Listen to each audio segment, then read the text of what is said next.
Orhan Bey, değerli kütahya ifaçısı, elimizin, obamızın değerli oğlu. Her zaman güzel günler arzu edirik. Ve bizleri TikTok sosyal şebekesinde lenta alan değerli kardeşler, famil. İşlerinde bunlar arzu edirəm. Əzizlərimiz var olasınız. Şahane Hanım, güzel müğennimiz Qəbələ elindən, Qəbələ şəhərindən bu güzel məclisimizə dəvət alıb. İnşallah ilerleyen dəqiqələrdə bax indi gözəl nəğmələrin şahidi olaq və bu güzel günün aparıcı müğənnisi mən Samir Qəbələli. Hər birinizə xoş günlər arzu edirəm. Ben o insanın delisiyim, mənə yol desəvəsiyim. O benim ömrüm, hayatım, ben de yarımın nefesiyim. O benim ömrüm, hayatım, ben de yarımın nefesiyim. Onu hiç kim sevebilmez, ne kadar ki sevirem.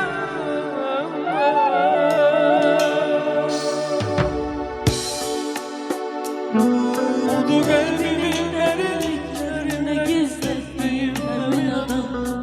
Oldu sevdiğim adam, onun yüreğinde başkadır yeri tamam. Odu kalbimin derinliklerinde gizlettiğim emin adam. Odu sevdiğim adam, onun yüreğimde başkadır yeri duman.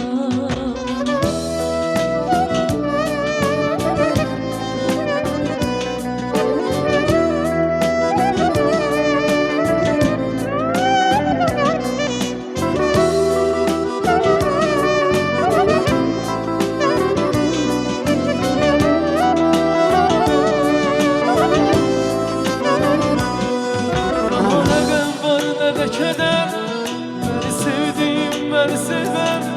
Ne hoş gün görmemişim, seni gördüğüm güne kadar. Hele hoş gün görmemişim, seni sevdiğim güne kadar. Onu hiç kim sevebilmez, ne kadar ki sevirem ben. Odu kalbimin derinliklerinde gizlettiğim emin adam. Oldu sevdiğim Adam, onun yüreğimde başkadır yeri tamam. oldu kalbimin Derinliklerinde gizlettiğim emin adam. oldu sevdiğim adam. Onun yüreğimde başkadır yeri tamam.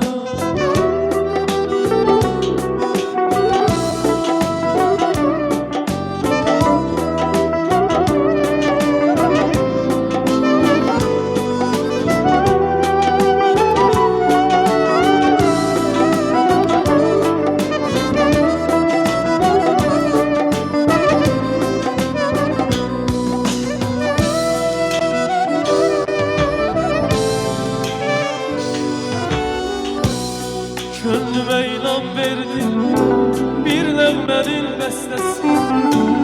Gözlerim seni gördü, oldum iller bəstəsi. Gönlüme ilan verdi bir nəğmənin bəstəsi. Gözlerim seni gördü, oldum iller bəstəsi. Demek gönül bağladım, derdimi çok bildim. Sensiz kalıp ağladım, gözlerim yuhu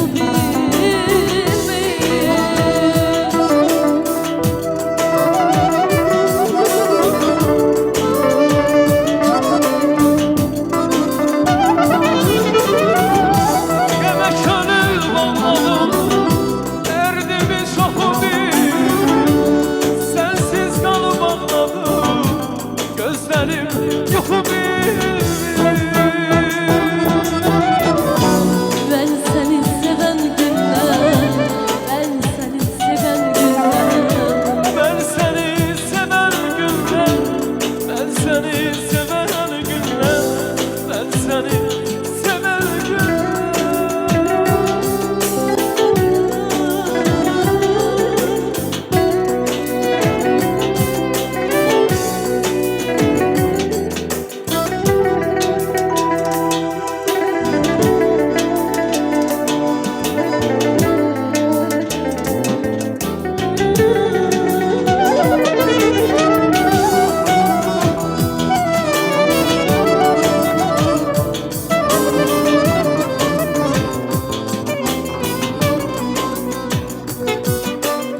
Ben seni sever güller, ben seni sever güller. Herkes rəqsə dəvət edirik.